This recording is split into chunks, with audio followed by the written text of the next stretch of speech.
Good evening folks, welcome back to the channel.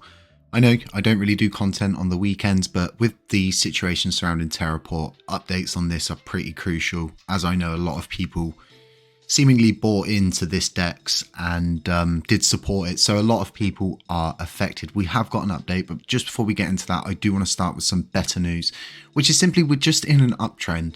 Looking out at the broader image, we are in a uptrend. We seem to be maintaining that uptrend. So what we want to see is good sentiment coming into the market, other people seeing that things are going better, going okay, and possibly dipping their toe back in the water to try get involved and getting some of the juicy yield that you can get on station. It's all about feeling safe, right?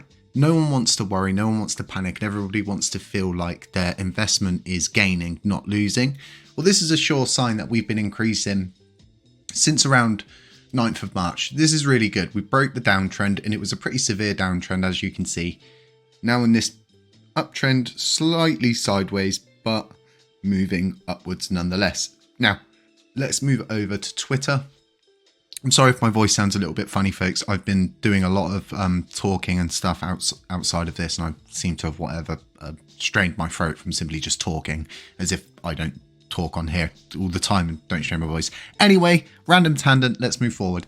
Important announcement from TerraPort. What happened? As we are all aware, our fantastic LUNC community have massive energy in fighting crime as well as seeking out truth.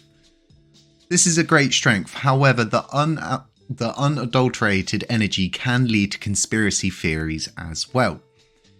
TerraPort, the truth. The team was not subject to a hack, but an orchestrated, planned, long-term infiltration that started 3 months ago with an individual using a fake identity. Investigations have been conducted by Binance's security team, and law enforcement have linked the attacker to a known criminal organization with a long pedigree for mounting attacks such as this one. The threat this organization poses is omnipresent, and they have been responsible for many other attacks in the crypto space. Unfortunately, they will not be bargained with, have immense resources, and will not give in. Given the sensitive nature of the situation and to maximize the chances of a successful recovery of the funds, we have not been able to communicate the details as quickly as we would have liked. While this has led to some FUD, we have been hard at work behind the scenes. Through coordination with Binance and the services that have received stolen funds, we have successfully frozen an estimated 55% off-chain by value of the total amount stolen, and we are increasingly confident that this will be returned. We continue to track funds. This event serves as a lesson to allow us to learn and improve upon our internal security and related practices, and we hope others will also benefit from our experience. We apologise for any distress caused and a lack of foresight on our part. All of TerraPort's code is currently under audit by Circuit, and we intend to maintain an ongoing relationship with them to ensure a safer future for the project. Audit findings will be made available for the community. We are also working with partners to explore how we can improve security standards for all of the community and optimize emergency response times to help combat such criminal activities. We're increasingly confident sufficient funds will be recovered to allow TerraPort to relaunch and for us to continue to provide support for LUNC with innovative products, infra support, L1 contributions, and stability for the ecosystem. In this pursuit, we will issue a new roadmap to relaunch TerraPort and maximize investor user returns, provided needed support to aid LUNC recovery, help projects wishing to build on Terra Classic, and build on the success of the initial launch success. We hope the community will help and continue to support us in this endeavour. Only in DeFi would this be possible. This event has brought so many together, with people laying down differences to rise up and support those fighting to rescue LUNC. It is this shared commitment we all have that makes us the most vibrant community in crypto. This goes on for some time, and they explain about the bad actors. So we'll never be stopped by bad actors or criminals. We will always stand up with the pillars of the community to fight for good and be the voice of reason and integrity. We're immensely humbled by the support of our loyal followers that have continued to believe in us. It is you we humbly serve. A special thanks to the people that I've included, which is Binance, CZ Binance, KuCoin, MEXC, SimpleSwap. None of the funds were actually on Binance, so I just don't understand why Binance decided all of a sudden they're going to commit all of these resources which cost money to something that doesn't even involve them, and then becoming involved in it makes it a legal matter. Are they legally covered to be rescuing people? All these questions come into my mind because there was a clean statement from Binance, CZ Binance himself, saying, I can't be the middleman in this. You need to go and contact them yourselves. Plus, the funds are not on Binance. So this is really highly questionable, and them using it as an angle, I think, just to get people a bit more calm. So I think this should be taken with a pinch of salt at the end, and everybody go do their own research on that tweet and see where CZ says, I'm not going to be the middleman. I'm not getting involved. The funds are not on our exchange. So highly questionable. Now, if we go back up, and this is something that I'm, highly, it's very questionable in my mind. So the team was not subject to a hack, but an orchestrated, planned long-term infiltration that started 3 months ago with an individual using a fake identity. Investigations conducted by Binance's security team and law enforcement have linked the attacker to a known criminal organization with a long pedigree for mounting attacks such as this one. Before I read the next part, this is very questionable for me. So they've found out it's not a hack and it was an inside man, like we all thought it was, and we explained that it could only be an inside man. They've not only found out who the person who's done it, they've actually, from what they're saying, law enforcement have linked the attacker to a known criminal organization. From where I'm sitting, this is then everything they need to, warrants to raid all of these people who are known in this criminal organization, have a long pedigree list for mounting attacks such as this one. It sounds like they've got everything they need to take these people down. It's very highly questionable as to this part, and my biggest worry at the moment is simply, are people going to get their funds back? Well, no, because Terra Vita doesn't have the money to pay out for that. They're a breakaway faction from Terra Rebels, which was more or less the marketing team. Something else that is very questionable, and I mentioned this in a previous video, which I don't like doing videos like that, but nonetheless, we have to do videos like that, even if we don't like it. They purchased their node from someone who's apparently still been running their node. That's a huge security compromise from where I'm sitting, especially if you, integrate smart contracts in with that node's infrastructure. So then you've got like a link, and then possibly you could change that smart contract to serve in a different manner. But if the link was there, there's a huge compromise. And this is something that I always questioned with the whole thing surrounding Jacob Gaddikin going after simply just all nodes and saying, that you've purchased your node from a company that specifically provide node infrastructure across the whole crypto everywhere. Okay, it's not just in LUNC, they're everywhere. Saying that that's a compromise. No, what's a real compromise is purchasing your node from someone you have no idea who they were prior to all of this.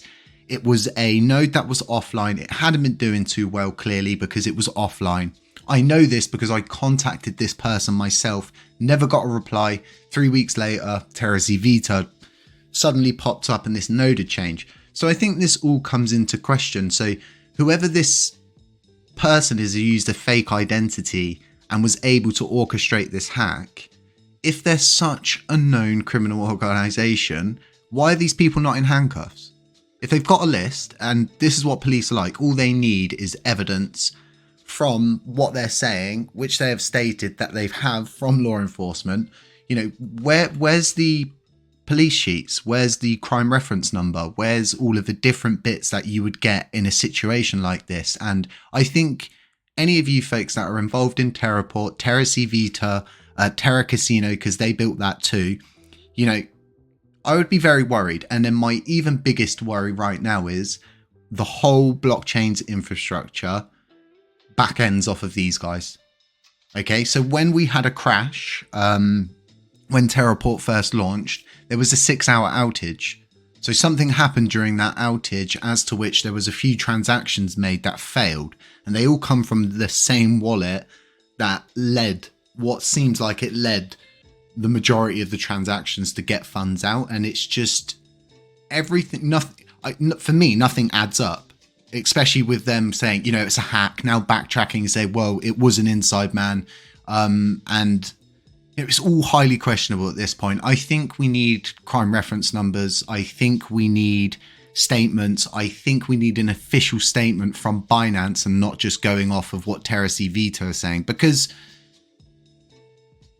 it's so easy, isn't it, just to tag them in little bits and them never even see it, not even know that you're using them as more or less not a scapegoat, but to keep the community on side, to feel safer, because they know how good Binance is with things like this.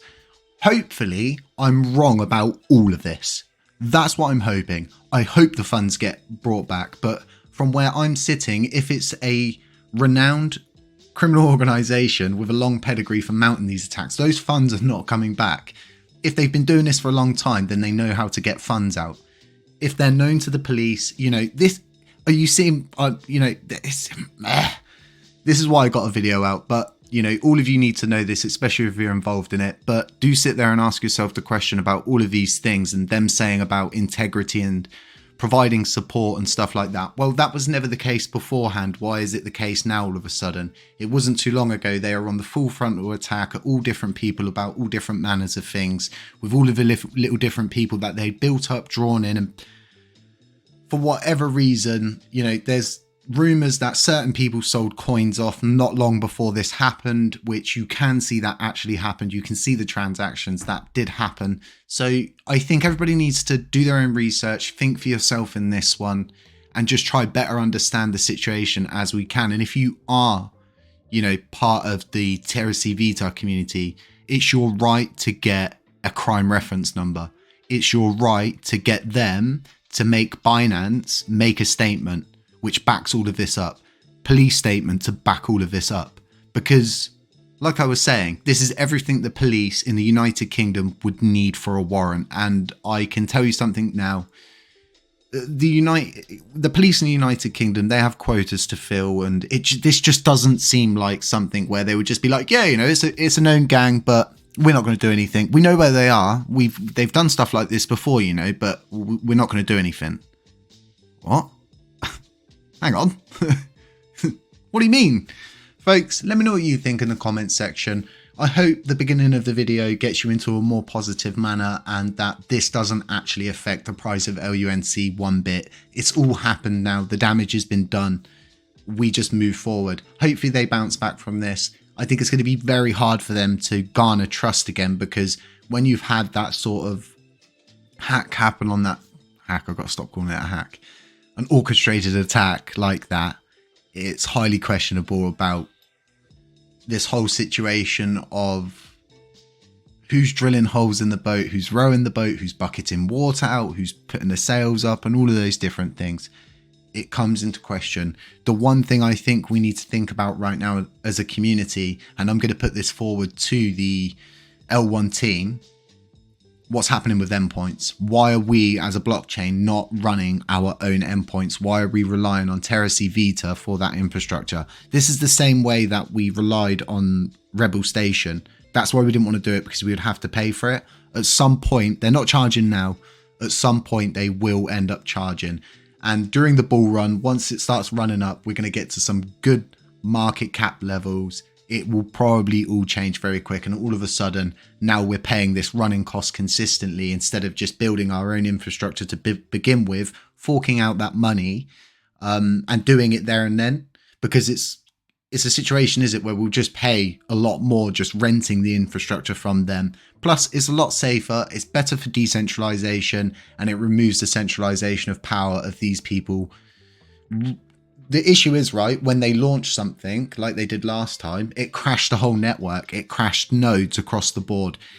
You know, we weren't getting commission during that time. Rewards weren't being paid out. For you, it's not a big deal. For a node operator, from the 30-ish days on average that are in a month, that's a quarter of a day's commission. It's a lot when you get to the end of the month. You've got to pay all these different bills off for the running cost. Folks, leaving it on that. Let me know what you think in the comments section. Other than that, have a nice weekend. Hope everything's going all right. And yeah, Just stay safe, beware of scammers, beware of doppelgangers, beware of anybody pretending to be me. None of this is financial advice, it's all for educational purposes only.